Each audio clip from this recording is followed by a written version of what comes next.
tous et bienvenue dans Monde des Arts. Monde des Arts ce soir qui fait le pont entre le Congo et la Belgique. C'était il y a 60 ans, ce sera dans quelques mois, l'anniversaire. Les pays d'Afrique noire déclaraient leur indépendance les uns après les autres avec plus ou moins de succès, 60 ans après. Où en est-on ? Comment vit la diaspora africaine et en particulier congolaise et rwandaise? Les artistes s'expriment, ok, mais sur quel sujet? À Kinshasa et à Kigali, la scène artistique est très vivante, surtout en ce moment. Mais chez nous, comment ça se passe? Est-ce qu'elle est diluée par la culture locale ou est-ce qu'elle garde encore des racines fortes avec sa culture d'origine? On va en parler ce soir dans le cadre du festival Congolisation qui commence aujourd'hui au KVS et à l'Africa Museum. Et on en parle avec nos invités. À ma gauche, tout d'abord, Christelle. Bonsoir Christelle. Christelle Pandanzila, vous êtes journaliste à Vox Africa, c'est bien ça? Tout à fait, bonsoir. Voilà, bonsoir. À vos côtés, Lucas Katangila, pardon. Bonsoir Lucas, bonsoir. Vous êtes danseur, chorégraphe, mais aussi plein de choses, vous m'avez dit. Ouais, plein de choses en tout cas. Designer, c'est ça? Ouais, c'est en général. D'accord. Ouais. On va en parler dans l'émission. Vous travaillez beaucoup avec les jeunes. En face de vous, Picho. Bonsoir Picho. Bonsoir. Vous êtes rappeur, chanteur, musicien, acteur aussi, et à l'origine de ce festival, c'est bien ça? C'est exactement. Congolisation qui commence aujourd'hui. Et puis Weya. Bonsoir Weya. Bonsoir. Weya Viatora, chanteuse rwandaise, d'origine rwandaise. Vous travaillez beaucoup avec les jeunes talents, ouais. Et on va pouvoir vous écouter. On va d'ailleurs commencer comme ça, avec vous voulez bien? Ouais, on va partir avec un morceau. Je vais vous laisser dire le titre vous-même. J'ai pas envie de l'écorcher en fait. Le titre c'est Ichumuningabo. Ichumuningabo. Ouais. Voilà, on regarde, c'est Weya.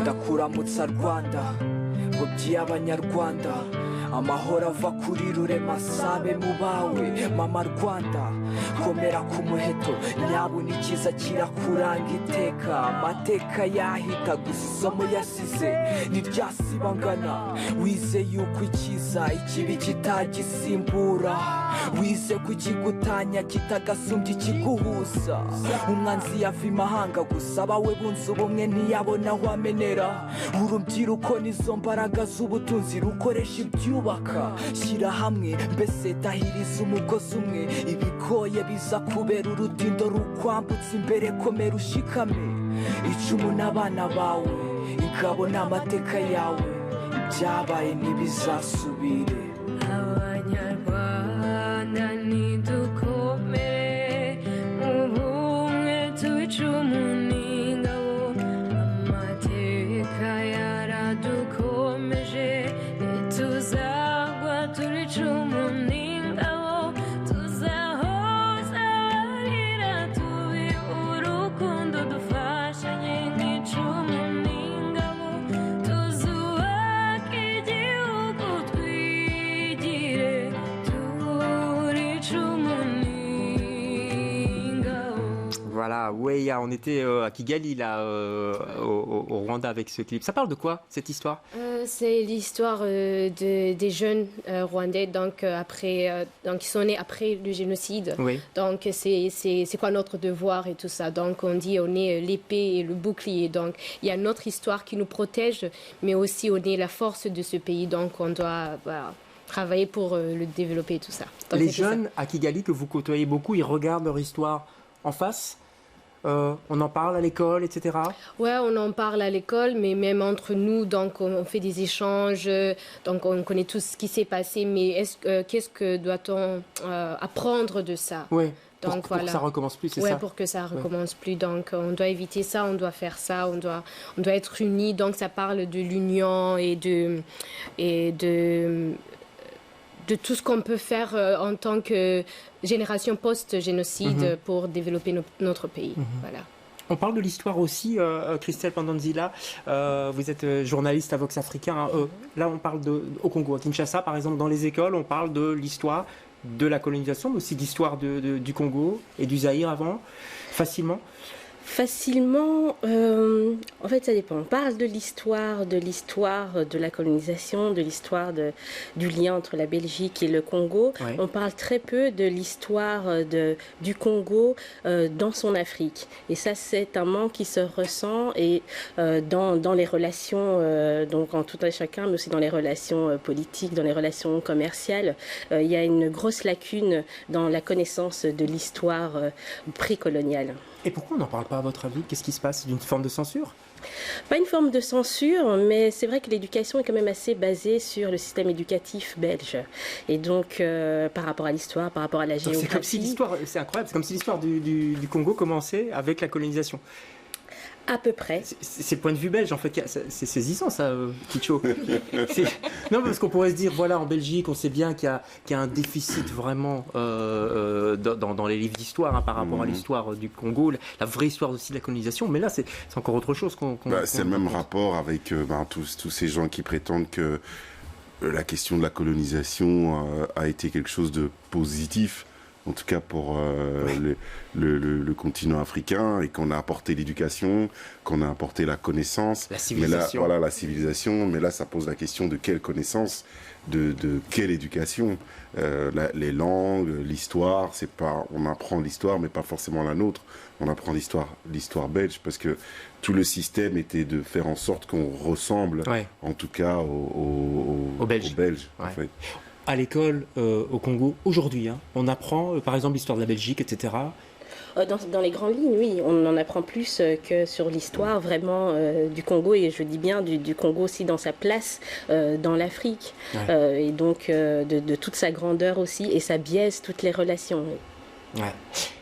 Lucas, vous travaillez aussi beaucoup avec les jeunes, un petit peu comme Weya. Vous êtes né à Goma, vous avez un frère qui est encore là-bas, vous avez lancé une association qui s'appelle Ndoko, c'est ça? Ndoto qui dans ça. Et ça veut dire quoi? Pour moi, c'est juste un rêve, voilà, des petits-enfants danseurs, quoi. À quels enfants? Vous vous adressez à quels enfants? C'est des orphelins? Moi, je parle surtout de tous les enfants du Kivu en général, que ce soit orphelins, enfants soldats, enfants opprimés, quoi.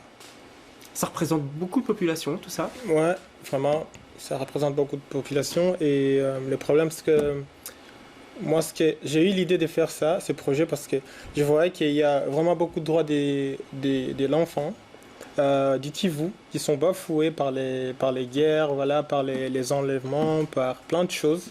Et c'est pour ça qu'on a eu cette idée-là de créer ce projet-là.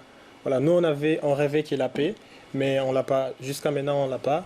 Donc voilà, on continue toujours avec cette idée-là. Est-ce que la musique, on peut comprendre, les jeunes adorent, tout le monde écoute de la musique. Est-ce que la danse aussi, ils réagissent bien quand vous leur demandez de danser? Comment ça se passe? Allez, la danse, pour moi, ça change plein de choses. Ça change la mentalité, ça change vraiment la façon de faire les choses. C'est-à-dire, expliquez-nous. Allez, parce que tu as des enfants soldats, ils ont vraiment connu plein de choses dans la forêt, pendant la guerre. Maintenant, quand on les amène dans des studios de danse, c'est tout un autre monde, quoi. C'est plus dans la forêt, c'est plus la guerre. Donc là, c'est la joie. On leur donne la joie, et comment réintégrer la nouvelle société qu'ils ont été volés bien avant.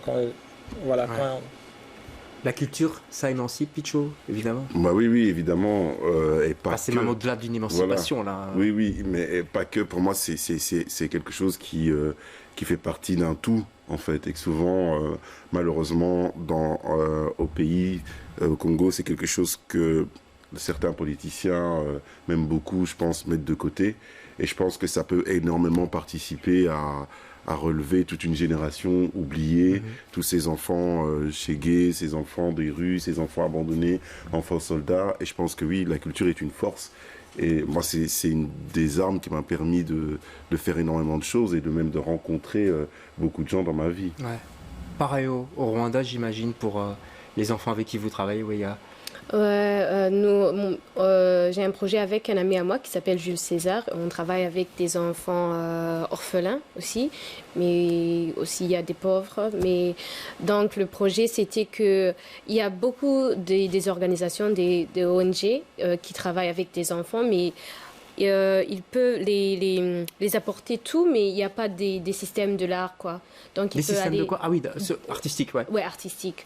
Donc, ils vont à l'école, ils apprennent tout, mais nous, on voulait faire une sorte de club pour ces enfants qui veulent être des artistes, parce qu'au Rwanda, c'est pas trop commun d'avoir un enfant qui veut être artiste. Donc, c'est pas apprécié par les parents la plupart du temps. Ouais. Au Congo aussi, j'imagine. Je sais pas, je vois Christelle qui acquiesce, non? Oui, mais je crois que de manière générale, comme Bicho l'a dit, la culture, c'est un peu le dernier maillon de la chaîne et qui n'est pas très valorisé, alors que la culture est un moyen qu'on peut utiliser dans C'est un moyen de s'exprimer, surtout. Voilà, tout à fait, dans la santé aussi, pour pouvoir donc se défaire,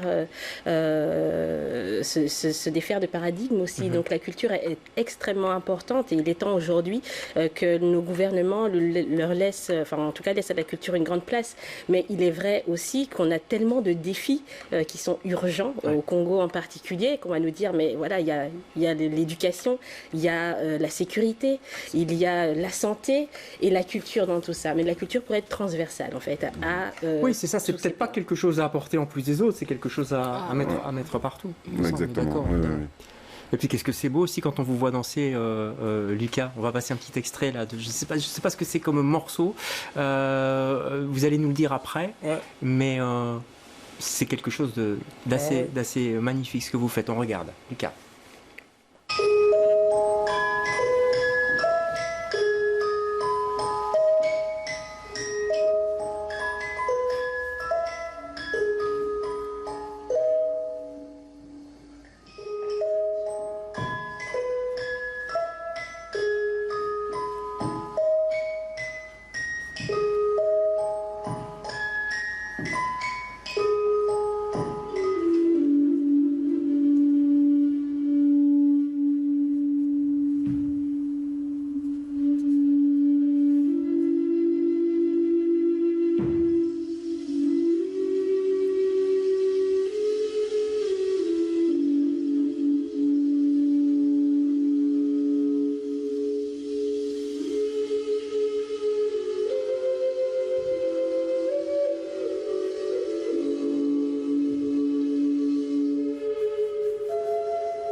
Voilà, Lucas Katangila, ça représente quoi ce que vous exprimez là? Alors, les images que vous voyez là-bas, c'est tous les enfants qui travaillent dans des mines d'or.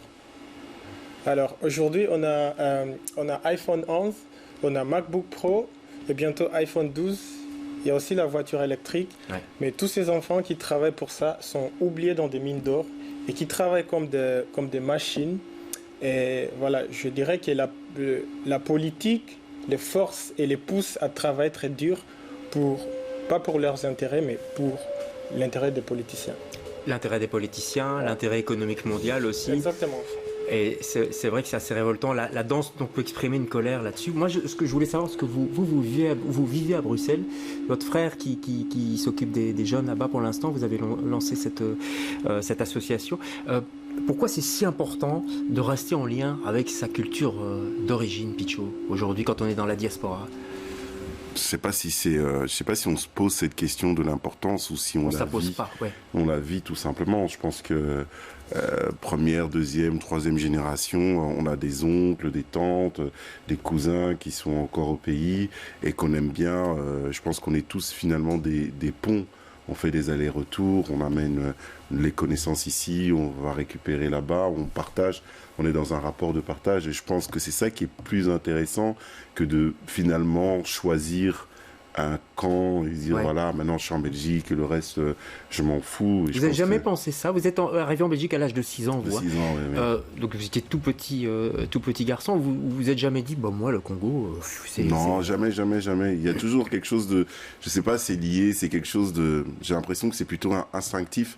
Je ne pourrais pas l'expliquer de manière comme ça. Et même par exemple la musique congolaise, quand j'entends, ça me fait quelque chose. Entendre le lingala aussi, ça me fait aussi quelque chose. C'est vraiment instinctif. C'est au-delà du concret, en fait. Christelle aussi, vous êtes journaliste, vous, pour Vox Africa, donc vous voyagez beaucoup au Congo et ailleurs, mais ce lien avec le Congo, votre pays d'origine, c'est important aussi de le garder, de l'entretenir? Oui, tout à fait. Et effectivement, ça s'est fait naturellement. Moi, je suis née en Belgique et j'ai vraiment cette richesse de pouvoir avoir ces deux cultures. Donc, je suis vraiment métissée culturellement et j'entretiens ça. C'est essentiel parce que sans avoir cette base-là, je ne serais pas complète. Et voilà, et donc j'ai besoin du Congo, comme le Congo a besoin aussi de moi en tant que membre de sa diaspora. Et on le fait tout naturellement. Et donc des sons, des rencontres, quand je peux voyager, je vais en Côte d'Ivoire et puis j'entends à côté de mon hôtel un bar qui joue de la rumba congolaise. Ah oui, alors là, vous sortez directement. Je me sens à la maison. Et voilà, on se sent à la maison ici, là-bas, et je crois sur tout le continent, même on se sent à la maison. Ouais. Lucas, vous êtes né à Goma, c'est ça? C'est ça. Goma, on en parle souvent de façon assez négative, entre guillemets, tragique, à la télévision, dans les journaux. Vous êtes ici, vous avez votre cœur aussi là-bas souvent? Exactement, c'est parce que là où je suis né, c'est là-bas. Donc il y a toute ma famille là-bas. Mon histoire est à Goma. Ouais. Donc il y a une autre personne qui est ici, mais vraiment, le vrai Lucas est à Goma. Ouais. Donc vous n'êtes pas là ce soir, en fait. Quand même. C'est pareil pour vous. Mais vous avez décidé de rester à Kigali. Vous avez fait des études là-bas et vous faites une carrière de chanteuse, actrice. C'est facile d'être artiste au Rwanda aujourd'hui? Pas trop, je dirais. Non, pas trop, d'après ce que vous avez dit tout à l'heure, c'est un petit peu compliqué. Alors comment on fait on crée des passerelles avec d'autres Comment ça se passe? Ouais, c'est pas facile, mais en effet, tu dois pas attendre à des opportunités, donc tu dois créer toi-même des opportunités. Donc c'est pour cela que la plupart des artistes, ils font des projets, donc des projets artistiques. C'est ça, pour travailler avec d'autres artistes et tout ça. Donc c'est le moyen le plus fort pour pouvoir vivre de son art. Ceci dit, le manque, ça crée souvent un dynamisme, évidemment, quoi.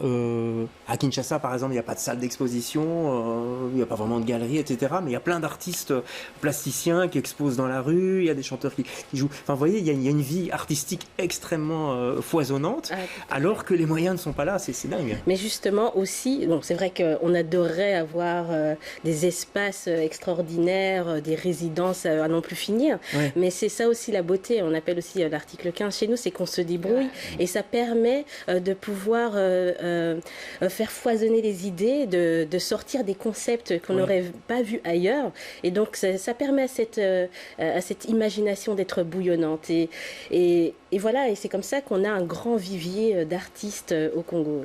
C'est pas le risque en Belgique, Pichot, d'être finalement, on est aidé, on est subsidié, on est tranquille, et donc il y a non mais c'est peut-être un risque aussi, on est confortable. De toute façon, pour moi, c'est pas une question d'être confort ou pas, c'est plutôt une question de nécessité. Je pense que quand on est artiste et qu'on a vraiment la nécessité de dire des choses, la nécessité de partager quelque chose avec un public, le sien, moyen ou pas moyen, on trouve la route, on trouve le chemin. Et je trouve ce qui est assez, que ce soit même au Congo ou même ici, ce qui est assez dangereux, c'est... Moi, je pense que c'est le système D, tout ça, c'est très chouette, mais il faut pas que ça devienne une marque de fabrique. Il faut pas non plus que ça soit quelque chose parce que du coup, on dévalue les artistes aussi en disant, puisqu'ils ont besoin de rien et qu'ils peuvent faire quelque chose avec ce rien, donc quand nous, on va les accueillir, on va leur offrir rien. Et ça, c'est quelque chose qui, moi, vivant ici en Belgique... C'est le risque, vous le sentez ça Je le sens. Quand il y a des invitations, quand il y a des invitations, quand il y a on essaie de programmer des artistes dans certains festivals, on voit ce qu'on met sur la table en disant, comme ça vient d'Afrique, du coup... on peut se permettre des choses qu'on peut pas se permettre avec d'autres artistes qui sont d'ici. Et je pense que ça, en tout cas pour moi, c'est un vrai combat. C'est ce que j'essaie de travailler en tout cas dans le cadre de ce festival. Vous le sentez, ça. Problème de visa aussi, souvent, on invite des Exactement. groupes, etc. Et puis ils n'arrivent pas, quoi. C'est Oui. Christelle, c'est un non, vrai problème. C'est un réel problème. D'ailleurs, Pichou, si je peux le dire, tu l'as vécu pour l'organisation de ce festival, et c'est constant. Donc on a la possibilité de faire voyager nos œuvres d'art, mais pas les artistes. Et là, il y a vraiment une question qui se pose de cette liberté et de cet échange. On parle, Pichou vient de dire, d'accueillir les artistes ici. Ce que je peux voir sur le continent maintenant, c'est qu'il y a un grand mouvement artistique aussi, donc Sur le continent africain, sur le continent africain, entre pays Ouais. africains, et où on a ce respect de l'art et où on n'a plus cette nécessité absolue de devoir sortir du continent, venir montrer ses œuvres ou son art à Paris, à Bruxelles ou à New York pour pouvoir être reconnu. Et ça, je trouve que c'est quelque chose qui va permettre à donner encore plus de valeur à nos artistes et changer le paradigme d'ici. Oui. On voit aussi les Nboto, c'est ça, qui danseurs qui émergent un petit peu partout sur le continent africain, au Kenya, etc. Il y a quelque chose qui bouge au sein même du continent. Ouais, c'est un mont Swahili. Donc il y a toujours des ndoto partout. Ouais. Et tout le monde a des ndoto, donc chacun avec ses rêves. Tout le monde a quoi. des rêves. Voilà, Ouais. c'est Je ça. voudrais qu'on dise un petit mot du rap, du hip-hop, parce que ça, c'est un petit peu votre tasse de thé. N'est-ce pas ? On pense toujours que le hip-hop vient je sais pas moi, de New York ou de la côte ouest. En fait, il est africain. C'est ça que vous rappelez dans le festival. Il y a même, je crois qu'il y aura une Oui, discussion. c'est une expo, mais c'est plutôt une question. Il y a une expo, ouais. C'est une question par rapport à l'origine de l'essence du hip-hop. Effectivement, que lorsque le hip-hop a commencé aux États-Unis, dans le Bronx, la plupart qui en faisaient, c'était des Noirs américains. Déjà, une des références du hip-hop, c'est la Zulu Nation, qui est Afrika en Bambaataa. rapport aussi avec le peuple Zoulou d'Afrique du Sud. Afrika Bambaataa, qui a le terme Africa dans son nom aussi. Donc il y a énormément de choses, mais le rap dans sa forme vraiment beat, caisse claire, la manière de scander les mots, on peut dire que c'est américain. Mais si on puise vraiment dans la connaissance, il y a un lien qui pour moi est tellement évident avec l'Afrique que bon voilà, mais ça n'engage que moi. Il y a d'autres Mais personnes. vous n'êtes qui pas le vont seul à le dire, dire. Je crois qu'au festival Congolisation, on va en parler aussi avec Alain Oui. Lapierre et d'autres spécialistes. Oui, c'est ça. Il y a une conférence, en tout cas une conférence là-dessus. Ce sera intéressant. ce soir. Ça nous donne envie de vous écouter quand même. Parce que vous avez sorti un morceau il n'y a pas tellement longtemps avec Musique Nouvelle. Oui. C'est pas mal ça comme C'est- métissage aussi. Ça s'appelle Douceur de bitume. On va écouter un court extrait. Picho.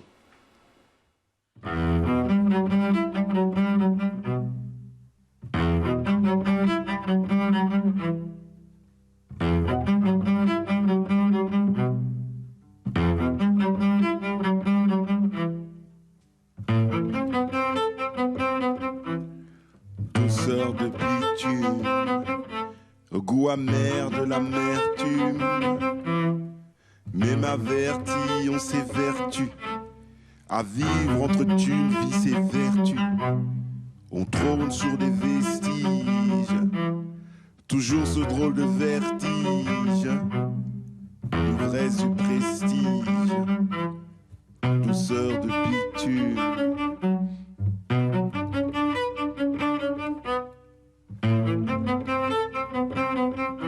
On est des princes de la ville et nos princesses de nos vies, on les traite comme des chiennes. Dire je t'aime est devenu dangereux comme le sida. Chaque prière se termine par des Amin Dada. Innocents, les mains en sang comme des enfants soldats, on joue en tenant le monde en joue. Un monde qui ne veut pas rendre les rêves volés à nos parents. Nos rues se sont construites de tant de murs de lamentation. Pavé après pavé, on a fini par paver nos quartiers de bonnes intentions.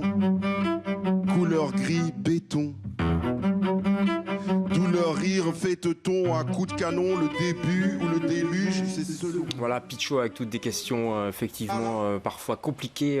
D'abord, vous avez un training des Diables Rouges, on me dit en régie. Pas mal. Oui, c'était oui, parce qu'on fait partie aussi de cette Belgique, même si je pense qu'on ne nous voit pas assez.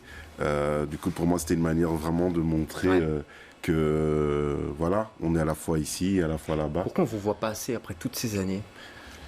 Ça, c'est pas à moi. Je pense que c'est pas à moi d'y répondre. Je pense qu'il y a les médias, il y a un travail à faire au niveau des médias, il y a un travail à faire même, on voit très bien que quand on fait des études par rapport aux gens en recherche de travail et tout ça, on voit aussi qu'il y a quand même que les Noirs sont ceux qui sont quand même en bas de l'échelle. Donc il y a tout un travail Allez, ça fait tellement d'années que la Belgique traîne ce problème. Je suis le premier à être choqué de cette situation et de me dire qu'on est en 2020 à l'heure d'aujourd'hui et que c'est encore lent et qu'il faut encore bousculer les choses et voilà. En tout cas, avec des festivals comme Congolisation, ça peut peut-être faire avancer les choses. Il faut inviter le plus de gens possible et des personnalités politiques aussi.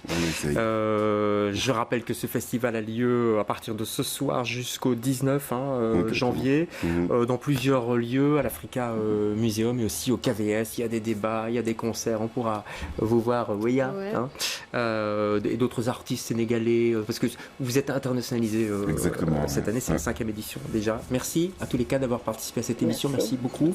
On se retrouve quant à nous jeudi prochain pour un autre Monde des Arts. Bonsoir.